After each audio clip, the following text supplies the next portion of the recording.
C'est-à-dire, quelles sont aussi, cher professeur, quelles sont les manifestations? On a parlé des manifestations tout à l'heure par rapport aux crises d'Hongrie et de la crise, du canal de Suez. Maintenant, j'aimerais savoir qu'en est-il de, comment dirais-je, du deuxième blocus de Berlin en 1958?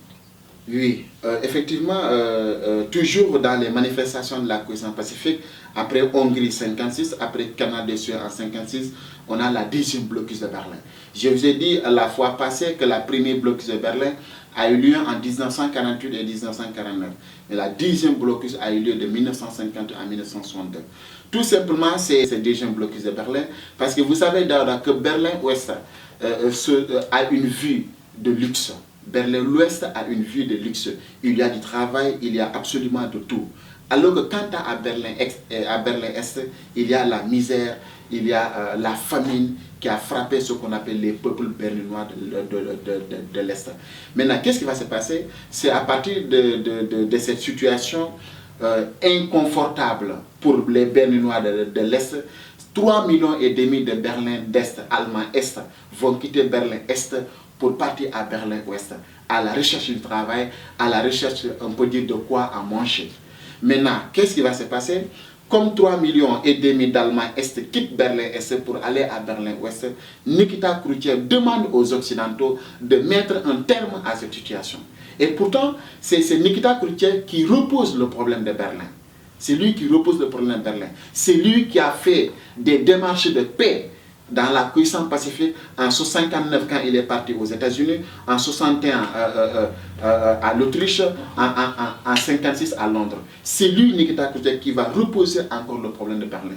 Quand il y a 3,5 millions de Berlin-Est quittent Berlin-Est pour aller chercher du travail à Berlin-Ouest. Maintenant, il demande aux Occidentaux, Nikita Khrouchtchev demande aux Occidentaux de régler cette situation.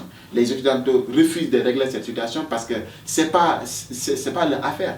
Parce que ce n'est pas les populations de Berlin-Est qui quittent Berlin-Ouest, par exemple, pour partir à Berlin-Est. Mais ce sont les habitants de Berlin-Est, de la zone sociale, qui est socialiste autant pour moi. Maintenant, face à cette situation, les Occidentaux ont refusé de mettre terme à cette situation parce qu'ils ne peuvent pas le faire en quelque sorte. Maintenant, Nikita Khrouchtchev, avec l'accord des autorités de Berlin-Est, ils ont construit le mur en le 13 août 1961, le mur est construit. En 1961, ils vont construire le mur qui sépare Berlin-Est et Berlin-Ouest. Donc le contact est coupé. C'est ce mur qui va séparer Berlin-Est et Berlin-Ouest. C'est ça en quelque sorte. Qui a construit le mur? Le mur a été construit par l'Union soviétique et en accord avec les autorités de Berlin-Est. Le mur a été construit en 1961. Qui sépare Berlin-Est et Berlin-Ouest. D'accord. C'est juste ça, et juste un point que je trouve un peu bloquant, c'est-à-dire, je n'arrive pas du tout à stimuler, c'est-à-dire, ça consiste dans la crise de Cuba, en 1962 de Fidel Castro. Oui, effectivement. Toujours dans les manifestations de la cohésion pacifique d'Aouda, la crise de Cuba est la crise la plus dangereuse de la guerre froide. Comment ça? Et elle marque aussi la fin. Pourquoi? Parce que tout simplement, la crise de Cuba, il y avait un homme qui était au pouvoir du nom de Fulgencio Batista. Fulgencio Batista était venu au pouvoir avec l'appui des Américains. L'Amérique avait un pourcentage énorme concernant le sucre cubain. Parce que l'économie cubaine est basée sur le canne à sucre. Et l'Amérique a fait des importations, avait énormément d'importations du canne à sucre cubain vers ce qu'on appelle les États-Unis. Maintenant, cette exploitation de l'économie cubaine, c'est ça qui va en quelque sorte alimenter la colère des peuples cubains. Maintenant, à un moment donné, il y a un jeune intellectuel qui a fait des études, en quelque sorte en Europe, qui se nomme Fidel Castro. C'est Fidel Castro qui va sonner la révolution cubaine. Alors, dans cette révolution, en 1953, Fidel Castro est soupçonné de fomenter un coup d'État contre le président Fulgencio Batista. Il est arrêté et emprisonné. Et d'abord, il sera libéré 2 ans plus tard. Quand il est libéré, Fidel Castro est libéré 2 ans plus tard, Fidel Castro est parti au Mexique pour rejoindre Ernesto Che Guevara pour préparer ce qu'on appelle la révolution cubaine.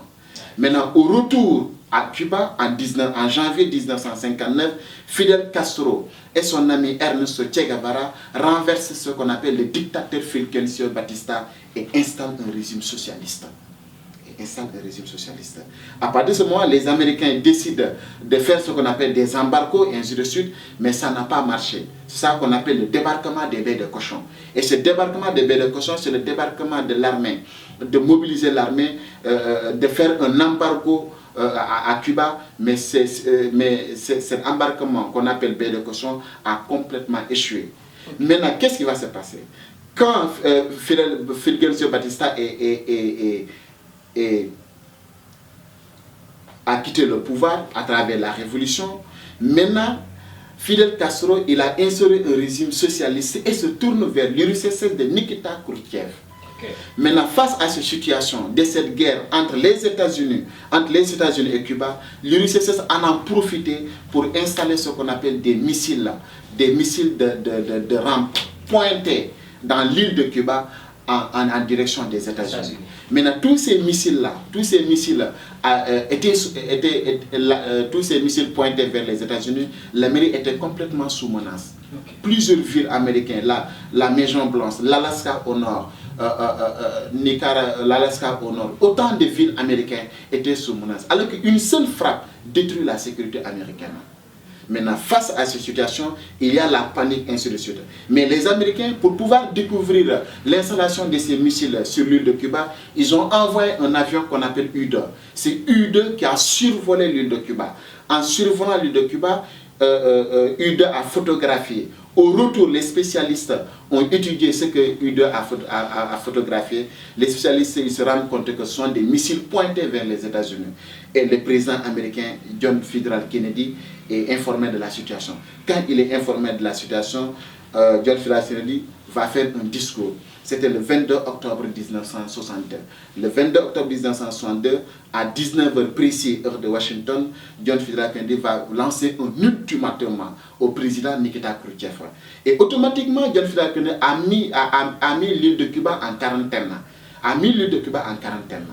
Il n'y a pas de bateau transportant des cargos ou bien des matières nucléaires qui puissent entrer à Cuba. Non. Tous les bateaux ont été interceptés par la marine américaine. Et dans son discours du 22 octobre 1962, il lance un ultimatum. Il exige à Nikita Khrouchtchev de démanteler les fusées orientées vers les États-Unis. Mais il faudra attendre plus tard, le 23 octobre 1962, Daouda, que Nikita Khrouchtchev répond par télégramme à Kennedy, en disant que j'accepte de retirer les fusées qui est orienté vers les États-Unis, mais sur deux conditions. Kennedy dit que lesquelles? Il dit que premièrement, que les États-Unis décident de ne pas intervenir à Cuba. Kennedy a dit j'ai accepté. Deuxièmement, Nikita Khrouchtchev exige à ce que, parce que les Américains avaient installé des missiles en l'orientant vers la Turquie, Nikita Khrouchtchev exige le démantèlement de ces fusées. Et John Fitzgerald Kennedy a accepté. Daouda, le monde est encore sauvé de la troisième conflit mondial. Parce que nous étions sous menace, le monde était sous menace nucléaire lors de la guerre de Cuba. Raison pour laquelle, dès l'entame de mes propos, je vous ai dit que c'est la guerre la plus dangereuse. Et elle marque aussi la fin. La fin, c'est ça. Parce que nous étions toujours dans l'équilibre de la terreur. Les deux superpuissances ont les mêmes armements atomiques. Hydrogène en même temps que bombe atomique. La guerre de Cuba, le monde était aux cheveux nucléaires. Il y avait une probabilité de déclencher un troisième conflit mondial. Mais avec l'intervention de l'Organisation des Nations Unies qui va assister au démantèlement des fusées nucléaires. C'est ça en quelque sorte ce qu'on appelle le déroulement de la crise de Cuba en 1962. Mais professeur, je Nikita Khrouchtchev, parce que les femmes, ça dit taxawaayu dama yàlla baal taxawaayu Sonko la fi ama mais Nikita Khrouchtchev moom, c'est-à-dire on peut dire par exemple il a eu l'audace aussi tamit de vouloir se mesurer avec le président Kennedy, John Fitzgerald Kennedy. D'accord. Et professeur, j'ai une question, tellement le professeur. Non, on est là pour ça. Juste une question. Là, moi, il y a l'examen.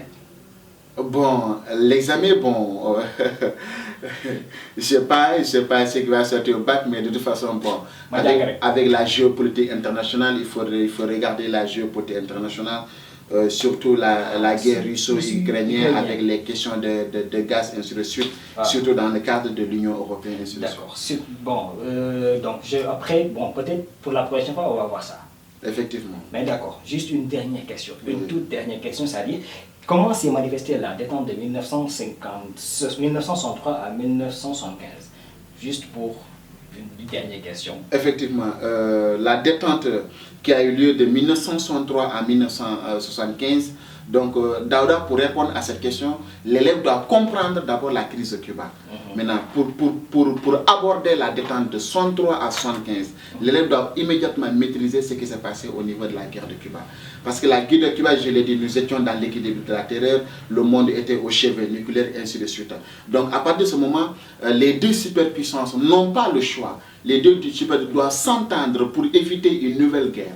Raison pour laquelle la détente a eu lieu de 1963 à 1975. Okay. Et dans cette détente de 1963 à 1975, c'est la normalisation des relations internationales entre les États-Unis et l'URSS. Et cette normalisation s'est manifestée à travers plusieurs éléments. Surtout en 1963, le début de la détente. Le début de la détente en 1963, il y a une ligne directe qui a été installée entre Washington et Kremlin. Washington et Kremlin, c'est une ligne téléphonique a été installée pour que les deux présidents puissent entendre les communications des deux gouvernements pour éviter ce qu'on appelle des malentendus. Maintenant, en 1968, il a été signé la non-prolifération des armements atomiques entre les deux puissances. Cela veut dire quoi? Cela veut dire la non-propagation de l'armement atomique pour que les autres pays du monde puissent accéder. Au-delà de ça, en 1972, des accords, toujours sont des accords, en 1972, c'est SALT 1. SALT 1, Strategic Armament Limitation Talk. La limitation des armements a été signée entre les États-Unis et l'URSS. Alors, autre accord a été signé, c'est en 1979, SALT 2 en 1979, toujours Strategic Armament Limitation Talk. Alors, en 1975, on assiste aussi à la conférence d'Helsinki. Et dans cette conférence d'Helsinki, les deux superpuissances s'accordent à ce qu'on appelle la défense des droits de l'homme. Et l'URSS, pour la première fois, a accepté de respecter ce qu'on appelle les droits de l'homme. Alors, qu'est-ce qui va se passer pour en terminer avec cette détente de 63 à 75? Chaque bloc va avoir des problèmes, Daouda. Dans le bloc de l'Est, il y a des problèmes. Pourquoi les problèmes? Je vous ai dit depuis la fois passée que le problème russo-soviétique a commencé en 1956. En 1956, le problème sino-soviétique avec le discours de Nikita Khrouchtchev pose énormément de problèmes. Parce que la Chine jugeait nécessaire que ce discours est inacceptable. Donc en 1960, les relations et la rupture est consommée plus tard vers les années 1963. Ça, c'était dans le bloc de l'Est. Maintenant, dans le bloc de l'Ouest, qu'est-ce qui va se passer? Le général de Gaulle, qui est venu au pouvoir en 1958, qui va proclamer la 5e République, le général de Gaulle veut que la France joue sa propre jeu sur la scène internationale. Sur la scène internationale. Le général de Gaulle a décidé de faire sortir la France sur l'OTAN, l'Organisation des traités de l'Atlantique Nord. En 1966, le général de Gaulle a fait sortir la France dans le cadre de l'organisation militaire. Parce que tout simplement, le général de Gaulle a jugé que la France n'est pas au cœur des prises décisionnelles, ce qu'on appelle dans le bloc de l'Ouest. Donc le général de Gaulle se retourne encore vers les pays socialistes, surtout l'URSS, où il va rencontrer Nikita Khrouchtchev, ainsi de suite. Maintenant, le général de Gaulle, ça peut se comprendre, parce qu'il veut tout simplement que la France ait sa propre diplomatie sur la scène internationale, de même que les États-Unis, ainsi de suite. Raison pour laquelle le général de Gaulle va faire le retrait de la France dans l'organisation militaire en 1966. D'accord, c'est clair. Merci professeur. Merci. En tout cas, c'est l'émission Nota Bene. Moi j'ai noté, j'espère que vous aussi vous avez noté. C'est noté bien ou Nota Bene, c'est la même chose.